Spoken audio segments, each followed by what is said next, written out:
Hey sisters, welcome to another episode of Ask a STEM Sister. Today we will be asking each other. We are the STEM Sisters.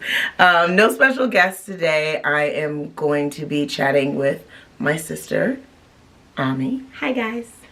And for those of you who are new to the channel, I'm Dr. Bandu at Dr. Bandu on Instagram. And we are today going to be talking about something that plagues a lot of women in STEM, and that is Imposter syndrome. dun dun dun, the dreaded imposter syndrome. So it's something that comes up a lot when you talk to people that are in STEM, and especially women in STEM, and actually could be applicable to women in any professional field. So let's just get right into it. Let's talk about, I guess, what it is. First of all, for some of you who probably have had it, didn't know what it was called. Okay, so imposter syndrome is when you are obviously qualified to do the thing, but you don't feel like you're qualified, or you don't feel like you belong there. And so you kind of feel like an imposter in all the scenarios that you experience at that job or in that role, just because you don't feel like you fit in. And I think imposter syndrome, as much as it is not feeling qualified, it's really just that sense of belonging. I think is like the huge thing, like looking around and thinking like, how did I get here? Or why am I even in this room? Or are you talking to me? Right, me? Me? Like getting invited to speak somewhere, or, you know, being, you know, like Ami said, like called upon, and you're like, wow, so like my opinion, it matters. Me. I think all of those things we were kind of taught were like normal and natural, like, oh, that's normal. But over time, those things are cumulatively a syndrome of you feeling like you are only posing as that person, whatever that is. Fake it till you make it. Yeah, and you think you're still faking it. I think you're still faking it. You feel like you're faking it like in high school when you happen to like, oh, I got good grades, but it was just high school. That's just high school. So like, I'm smart, but I'm not smart, right? That's something like people were saying, right? Like, I'm not that smart. And then maybe you got into college, you got some scholarships, but you're like, you know what? I didn't get a full ride. There's a lot of people here that are really smart. Yeah, a lot of people are smart here. So I mean, I'm not that smart. So you're in rooms around folks who are intelligent, but you maybe think, well, I'm not the most intelligent person in the room, so whatever. I'm in here, but like barely. Fake it till you make it. And that just continues on, right? You achieve maybe in college, and you're still like, well, you know, I wasn't in the top 5% of the class. I mean, I'm smart, but I'm not that smart. You know, I made it. You know, I passed some standardized tests. You know? And then, you know, you maybe get out into the workforce, or if you're into punishment, you go to graduate school, where you are now surrounded by all the people who were really, really talented, and now you're all there together, and you're looking around also thinking, what am I doing here? Especially in scenarios like, so when I did my master's, I was working and going to school, but there were a lot of people in my program that they were like grown. I'm grown, but you know, at the time I was grown. They were grown, like, oh, they had kids, they had been working for like 10 plus years, and I would be, you know, in the class like, wow, like we're in this class together, like me, like I should lead the project. Little old me. You sure? You positive? Do you want me to do this? And I think, you know, even when you get to graduate school and, you know, you're giving presentations or you're giving talks and people are like, you know, great job. You're like, was it? I don't. So it literally, we're giving these examples, but it's every step of the way. And what's interesting is people who maybe aren't in your field, or, you know, people in your family or other people are literally looking at you like you are a shining star, you are brilliant, you are great, and you're like, I'm just a little better than average, sis. Or at least you feel like that, right? And so that continues on into the workplace. And what is terrible about imposter syndrome is that it feeds into this internal reflection of yourself, and it only helps other people who were already going to be dead set on doubting you. Those people were already going to doubt you for reasons we'll get into. But you having the imposter syndrome helps them out, right? So when they don't think that you're not worth whatever salary they were going to bring you in, or whatever level or title they were going to bring you in on, and they would rather put junior in front of that title, or maybe they're going to put like assistant or something in front of that title, when probably with the experience and expertise that you have, you could have that title without that, right? But because you yourself are like, well, maybe not. Am I junior? Or you also just might be so excited to even have any kind of an opportunity that you're more so just like, anything, I guess this is what I qualify for, so thank you. I don't know. It's really the basis of the I'm just happy to be here. Just happy to be here. Mentality. Yes. Not realizing that you are here for a reason. Sis, we need you. Honestly, if you leave, we're not going to know how to solve any of these problems. We don't. Trust me, we tried before you got here. That's the part that's so strange about imposter syndrome, is because while you're over there doubting yourself, undervaluing yourself, literally you're needed. And so I think what's difficult about it is because it feeds the ability for people to, like I said, underpay you. It feeds their ability to overtalk you. It feeds their ability to, meet you where you are in your confidence, if that makes any sense. If that's as confident as you are in yourself, oh, okay, no problem, we'll meet you there. Associate forever. Junior so-and-so forever. Folks meet you there. And I think that, we've both had our issues with imposter syndrome. I guess I'll just let you talk a little bit about yours. Yeah, so I will say that I am just now getting to a place in my career where I am kind of getting over that syndrome. So, as I said, when I was in graduate school, there were a lot of people who had been working a really long time, and we'd be solving problems or whatever, and I would really just feel like I've never done this kind of work before. So some of what was feeding into my imposter syndrome was that I made a career shift. So what I had actually gone to school for undergrad wasn't what I ended up, that's not what I do now, thank God. But, so that kind of made it last longer, I think, than it would have if I would have just done something that I had studied in undergrad. Yeah. And so just now I'm starting to feel like very confident in jobs that I get, confident in my skills, but it took me a long time. I graduated from graduate school in 2016, and I got a job, my first IT job, when I was 1 year, maybe like a few months into my grad program. And even when I got the job, I was like, wow, like me. It was like a contract job as an implementation project manager. And I reported directly to like an executive in IT, and he would let me literally make decisions. Like I would go in there all the time, and I would be like, okay, and so also, so said this, and he would be like, what do you think we should do? And that was my very first experience being like, me? Me, like that still goes to school? Me that I've literally taken like 4 classes? But that Ami is definitely gone now. So that Ami is gone. Now I'm fully aware of the skills that I have, aware that I am bringing something to the table, and I am bringing a very unique perspective to the roles that I get. And so unfortunately it took me all this time to feel more confident. But now that I'm here, I mean, there's like no turning back. I belong here, as one of our previous guests said. So tell me about yours. So I think that I didn't actually realize what imposter syndrome was until 1 year I was at Society for Neuroscience. So shout out anybody who was attending SFN back when the world was open.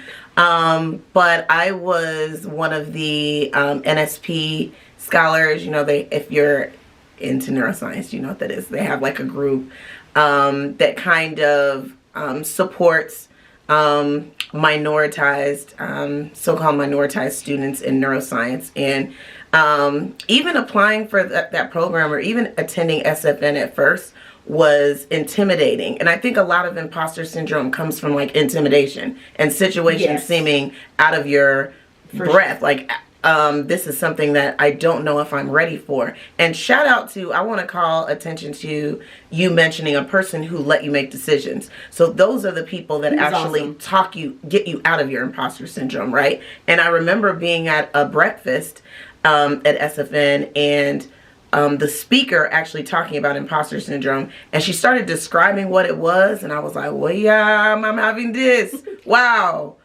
I have this.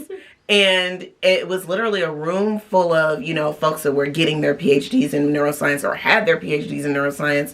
And, you know, I'm getting my PhD in genetics, right? So I'm studying neurogenetics, but my degree, you know, is in genetics, and it's more so what my expertise is in. I just happen to be studying Alzheimer's disease, right? So you already feel like, oh, everyone is calling everyone a neuroscientist. Yeah. I'm not. So I would constantly at SFN go around telling people I'm not actually a neuroscientist. I'm a geneticist, because, you know, who wants to be fraud out here? Yeah. You don't want to feel fraudulent. And then I'd be talking to people realizing that this person's a biochemist, this person's a physicist, this person's a this and that.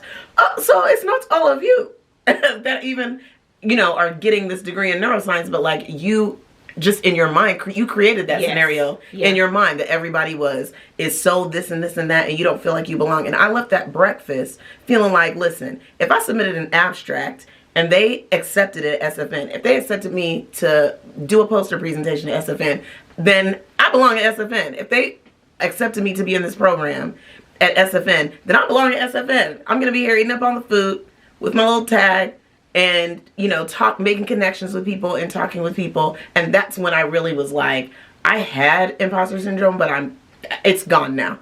Now it's just gone. And I think it doesn't truly ever leave for real all the way, but the way it manifests itself is different, because you have the thoughts and you don't let it come out in ways that are like you are downplaying yourself, or you are giving yourself like a lower value than other folks. And so I think that's when I was just like, oh, I belong here because the lady at the banquet said so. Because the lady at the banquet told me so. That's what she said.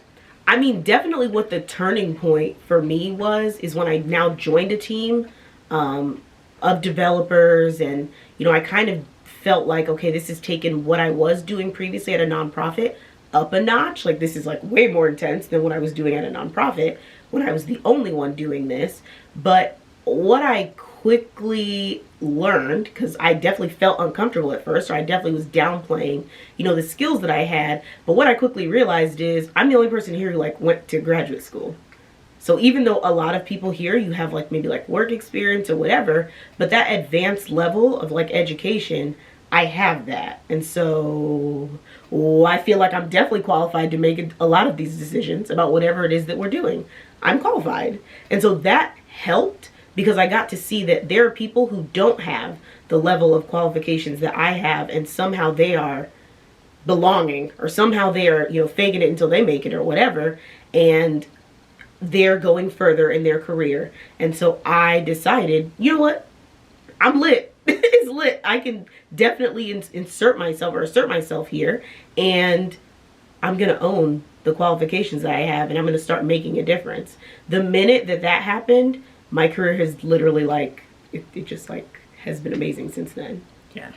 And I think even that phrase, like the fake it till you make it, I like frown on that now, because I don't think you're not actually faking it. Sometimes you're faking it. What I'm saying is that you're there, you have made it, and that's what I think like some people had to be convinced of, right? We've all been in a room where someone who has more power or has more influence doesn't seem like they have the qualifications, doesn't seem like they're as prepared, but that person has the influence, and that person is somehow able to control or decide how things go. And so when I look at that person isn't actually faking it. They are doing it, right? So even though they might seem like, oh, I'm going to just fake it until I make it, they're doing it. And honestly, however it looks, if you feel like I'm faking it until I've made it, I'm still doing it. So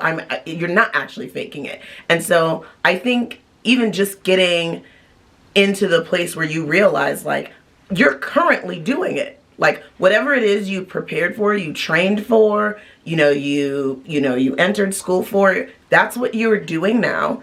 And so you're prepared, so you're doing it. We're always learning, but you are currently doing, and that's at whatever stage. If you're in graduate school right now, you are doing what you prepared for in undergrad. Like you're doing it, so you're not faking it. And I think that, again, that's not the mentality that like your white male counterparts have. They don't think they're faking it, sis, till they're making it. They just feel they're making it. And so me too, I joined inside of that. I'm making it. Okay, well, that's a decent way to look at it.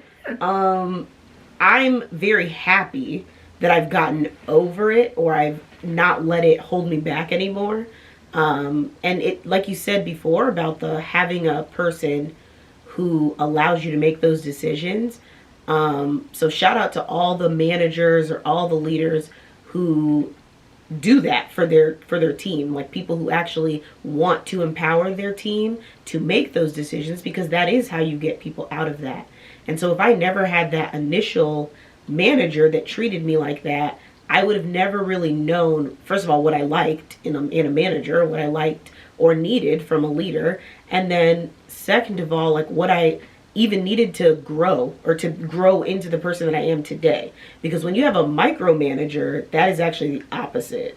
That will actually, it won't help you grow at all, because now it will also aid in you doubting yourself, because now that person is doubting you because they don't trust you to do your job. And now you start to second guess yourself, when in actuality, it's like, no, I know what I'm doing. I know exactly what I'm doing, but I'm at a place now in my career where I'm confident enough to say I know what I'm doing. Yeah. But I definitely wasn't there like however many years ago. Yeah. I think if you're, watching this video and you realize that you also are dealing with imposter syndrome and you don't necessarily know what to do, I think in STEM, it's a very easy trap to fall into, because a lot of STEM fields are regarded and revered as being hard, right? So once you tell people you're pursuing a STEM career, or you're in a STEM major, people are like, oh, there's all of this like, I don't know, there's all this like doom and gloom that goes along with going down that path. And there's also these expectations of you being like, oh my gosh, have you won your Nobel Prize yet? Or what? I mean, because people literally will come up to you and be like, what's going on with that COVID vaccine? Or some stuff that you're like, my sister, I don't even study that. And so I think, if you are going through, having those feelings, just realize like it's normal. You're in a field surrounded by people who are exceptional, who are pretty smart. And high achieving people. To pursue those fields long term, you're probably not a quitter. You like to problem solve. You like to ask questions, like you're a curious person, right? So yes, you're surrounded by people who also have those traits, and those people can also, it will seem like a competitive environment because now you're only surrounded by people like that. Instead of feeling, intimidated by that environment, use that environment to your advantage. The people that, maybe you feel intimidated by, or maybe you feel like you're not, up to par with, just realize you're in the same place as that person. You are in the same environment as that person, and so you belong there. And, if anything, take advantage of having the ability to be around those people. If there's anything I've learned, is that you take advantage of those people around you that have traits that you admire. I always shout out my lab cousin, Napoon. I don't know if he's going to watch this, but now he's going to have to watch this because I shouted him out. But I remember just feeling like he was so brilliant. Like he knew everything. He was a neuroscience major. He would answer all the questions that I had. And you know what? I just decided like whatever information I can get from him, I'm going to humble myself. And like, even though he never actually made me feel like I was dumb or anything, my mom actually told me like, whatever you can learn from him, like just try. And so part of it is realizing that, you know what? I can learn more. I'm always in a position where I can learn more. Not that it's going to make imposter syndrome completely go away, but your confidence goes up. Yes. And as your confidence goes up, you are more and more sure of yourself. And people aren't able to, you know, make you feel like you don't belong. Yeah, So. for sure. Definitely having, as I said, like a leader that encourages you to feel empowered to make those decisions. And then, yes, like you're saying, to have like maybe a mentor or like a peer that also encourages that as well is definitely valuable. I feel like I've had the pleasure of having an amazing previous manager. I will not say her name, but hopefully she will be one of the guests on our show shortly. But she's probably what took me over the edge with my confidence. So where I was kind of teetering on my last team, she actually pushed me over the edge and did fully let me make decisions, fully let me change processes, like all of that. And it has, I guess, changed me in a lot of ways. And so she's another person that I've attached myself to forever. So we are going to be best friends. Smart. And she knows that. And you'd be surprised, most of the people, and especially most of the women in STEM that you admire, women that you look up to and you want to emulate their careers, have experiences with imposter syndrome themselves. And I think that one of the best things you can do at any level, like I said, if you're a college student, you can be this to a high school student, a grad student, you can be this to a college student, and so on, is recognizing when you see that in someone more junior to you and doing with them what you would have wished that someone could have done with you, or that someone actually did with you, you know, encouraging them, making sure their voice is heard, reassuring them after they say something, have the audacity to speak up, say like, we really needed to hear that, like, thank you for speaking up. You know, that makes that person feel like, oh, okay, so was my input like valuable? You can be that, because at whatever stage you are, someone looks up to you and someone is relying on you. And like I said, there are people who are bosses, CEOs of their own companies, professors, tenured professors who suffer from imposter syndrome. So sis, why not you?